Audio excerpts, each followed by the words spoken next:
welcome to the studio vlog. Come paint this massive canvas with me.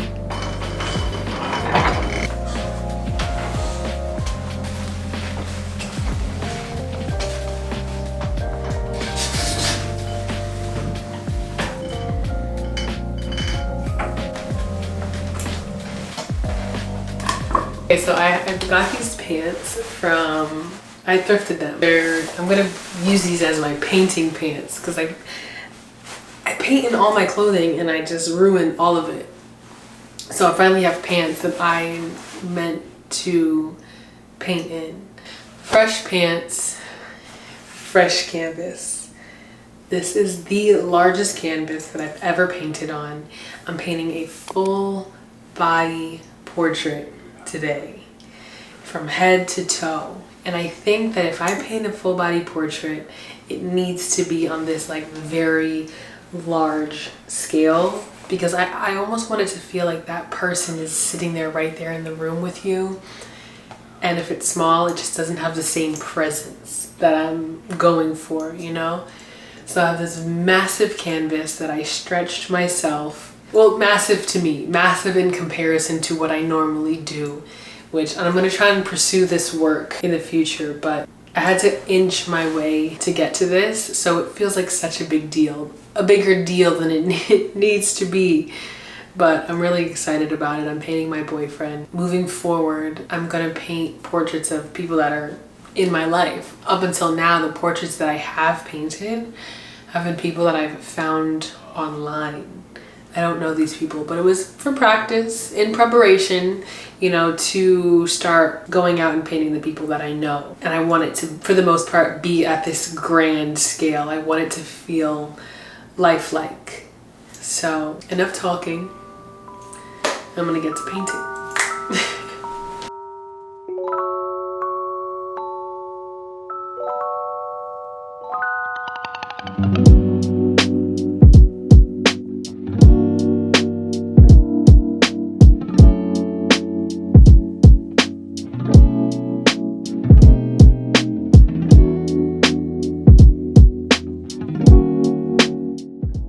You know, rarely, if ever, is the first iteration the one that I go with. I mean, it could happen, but I'm becoming more and more comfortable with the fact that what I lay down as my first iteration will more than likely be erased.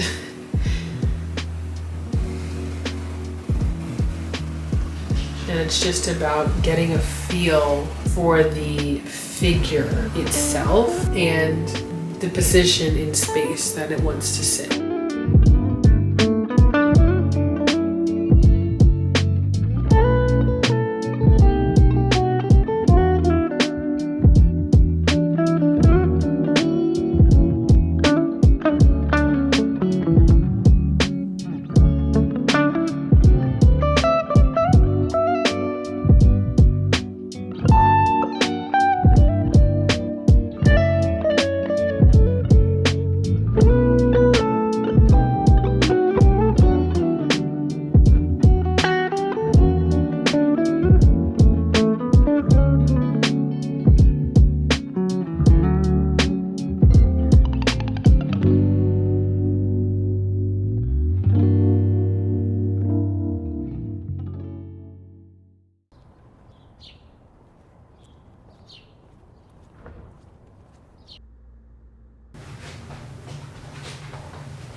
I'm back in the studio.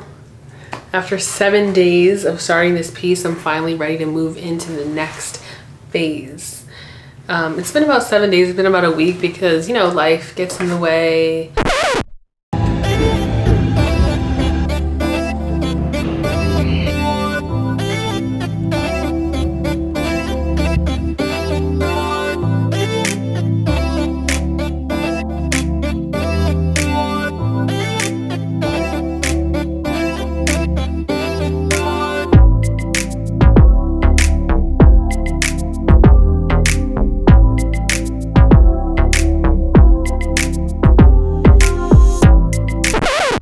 But I'm so happy to be back.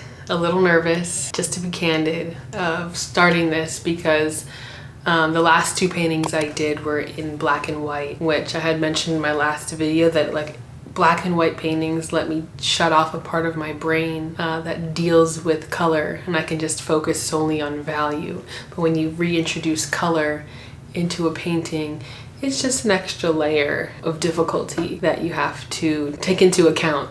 And like the word of the day, if I can keep anything in mind, is restraint. Restraint in my brush strokes, restraint in my color palette, and restraint in over blending when I start this piece. If I can just keep that in mind, it'll come together. Easy, easy peasy. I'm making it sound a lot easier than it's probably gonna be. But I'm gonna dive in and start picking my colors. I'm gonna start choosing my colors, but I just really wanted to quick show this color key that I painted a few years ago, mainly because it was a lot of work and I just need someone to see it other than me. So basically what you do is you choose one main color. For this particular color key, it was manganese violet, and you slowly decrease the value, or sorry, you slowly decrease the saturation, and each column is manganese mixed with another color. So this one is manganese violet with white, decreasing in saturation. And then the next one is manganese and viridian. Viridian is a green, so a violet and a green. And then manganese and ultramarine blue. And then you mix the dominant color with another color and decrease the saturation. And so instead of having to mix like a whole bunch of colors, you're able to see what different color mixings look like in your paint collection. So this particular color key is manganese violet. I also have cadmium red. I also have ultramarine blue. And then the last one is cadmium yellow light. It's a lot of time and a lot of effort to do these, so I don't have every single color in my collection, in my paint collection, but these are really helpful because if I want to say, for example, the painting that I'm going to be doing today has sort of gray purple undertones in the skin, and I can look through these and find the perfect gray purple sort of undertone, and I'm like, okay, what colors are those colors mixed? So for this sort of, I'm gonna go with this one right here, which is like a grayish purple. That's cadmium red and burnt umber. I don't think I would have really, and white, sorry. I wouldn't have known that had I not pre-mixed these colors on here. So it's a lot of work up front, but it's helpful because now I know what colors I need to choose out of my little basket, out of my little collection.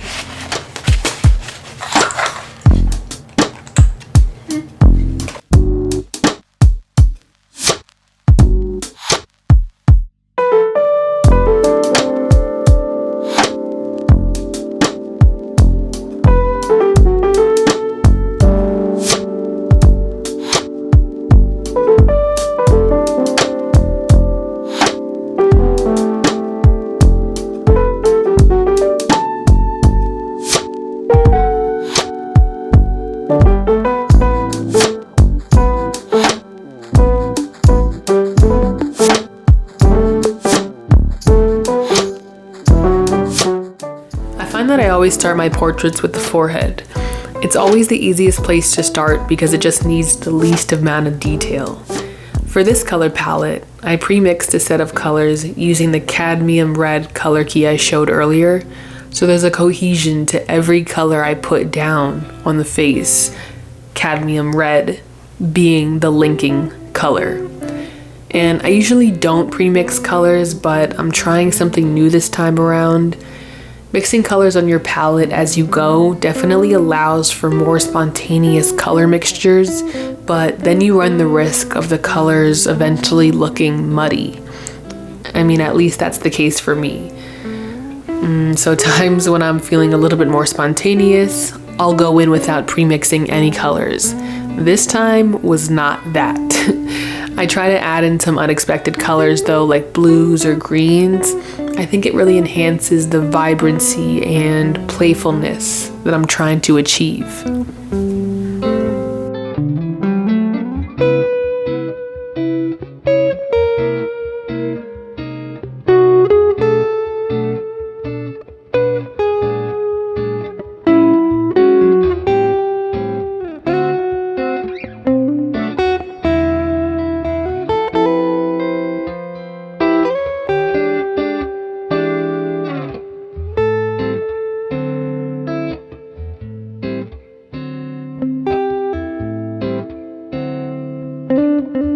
With a string of dog nappies.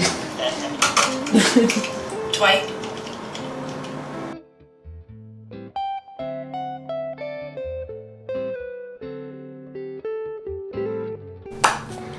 I'm wrapping it up in a great place. That's it for the night. I'm done. There's some few tweaks that I want to make, but I'm scared of messing it up. So it's best just to not touch it, sleep on it, attempt it tomorrow. I'm gonna go watch The Office now.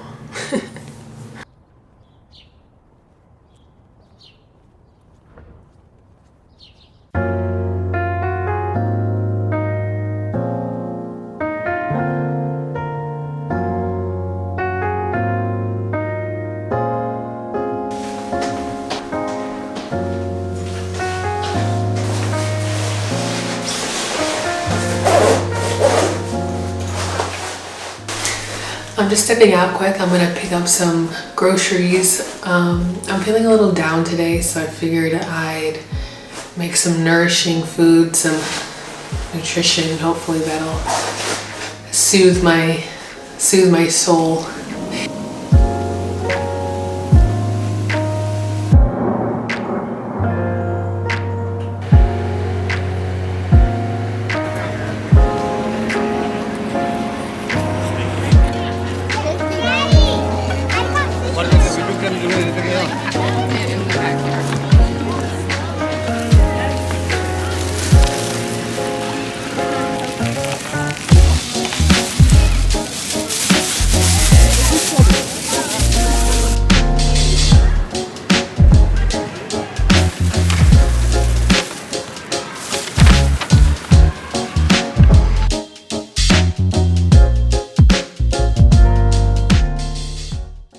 While I was out today, I went to go visit my friend at work, and she told me about Henry Taylor, who's having an exhibition at the Whitney Museum.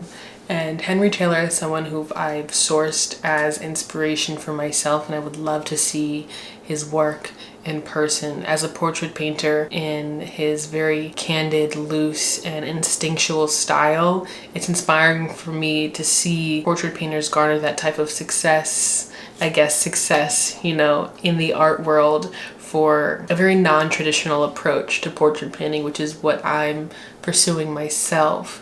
Henry Taylor is a Black American painter who depicts people in his community and in his life and shines a particular light on Black Americans and celebrates them, humanizes certain aspects of Black America that often get disproportionately targeted by the incarceration system. And so I would love to see his work in person, and it's a bit of what I want to do with my work as well, highlighting people and experiences throughout different communities. So definitely have to check him out at the Whitney Museum.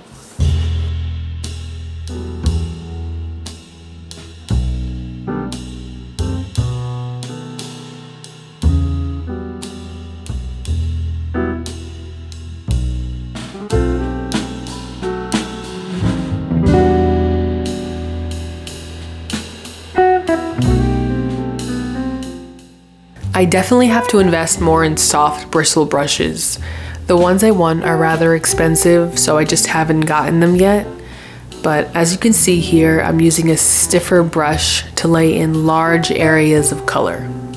Stiffer brushes cover more area of the canvas because they just hold more paint. This is something I'm just getting clued into. I used to avoid these brushes like the plague, stiffer brushes that is. And for some reason I put more value on softer brushes, but I see how useful different brushes really are. When you want to add detail on top of wet oil paint, definitely go for softer brushes. Once you've laid in your large area of color, going in with a softer brush will allow you to build up more details. If I were to use a stiffer brush, it would just disrupt the paint that I already put down and kind of just smear it around. And figuring this small detail out changed the way I approach every painting now.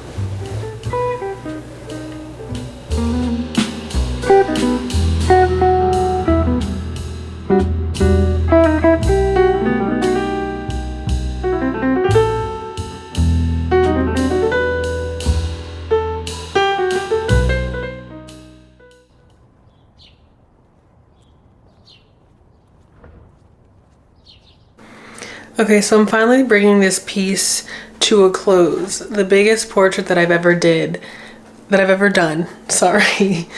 And I was thinking about why I was so afraid to do a piece this big, and I know myself so well. It's because I have a hard time finishing pieces because I lose interest halfway in and I just move on to the next thing. But I've kind of worked that into my practice, and I'm very intentional about unfinished elements of my work. So it lets me finish pieces a lot quicker because this style just kind of allows me to work faster and to omit certain details. So I'm finally bringing the biggest portrait that I've ever done to a close. I'm happy about it. I'm ready to move on to the next one. But before I show it in its full glory, I want to oil it out, which means using linseed oil and Gamsol mixed together and give it a nice coat over the painting to bring that vibrancy back, because when oil paint dries, it loses some of that, deep saturation. So I'm gonna do that, and then I'm gonna show you what this piece is, and I'm gonna sign it. I never sign my work. But this time I might sign it really, really, really small. We'll see.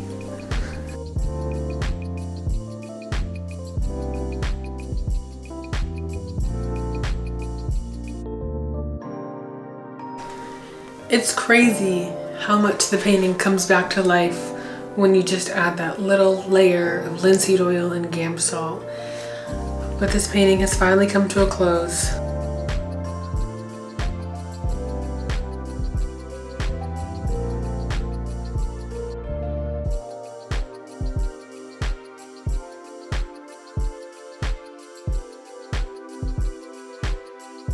But this painting has come to a close. Thank you so much for watching. Thank you so much for making it this far. I'm so happy that I was able to finish this massive portrait, and definitely more to come.